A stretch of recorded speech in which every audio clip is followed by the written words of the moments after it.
మన దేశం ఎందుకు అభివృద్ధి చెందాలి? అసలు మన దేశం ఎలా అభివృద్ధి చెందుతుంది?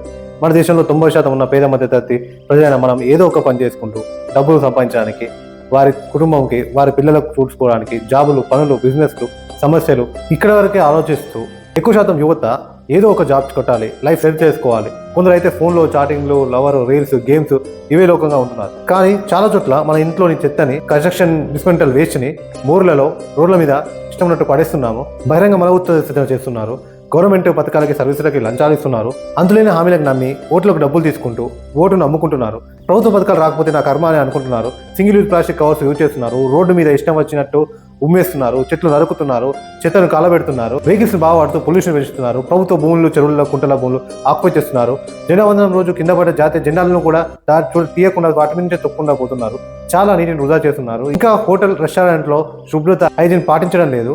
కల్తీ చేసేవాళ్ళు విచ్చలవిడిగా కల్తీ చేస్తున్నారు. సైబర్ నేరాలు చేస్తున్నారు. కొందరు యువత సిగరెట్లకి, డ్రగ్స్కి, మందుకి బానిసలు అవుతున్నారు. మరి మన దేశం ఎలా అభివృద్ధి చెందుతుంది? మన దేశం అభివృద్ధి చెందిన దేశంగా మారాలని మీరు అనుకుంటే కామెంట్ చేయండి.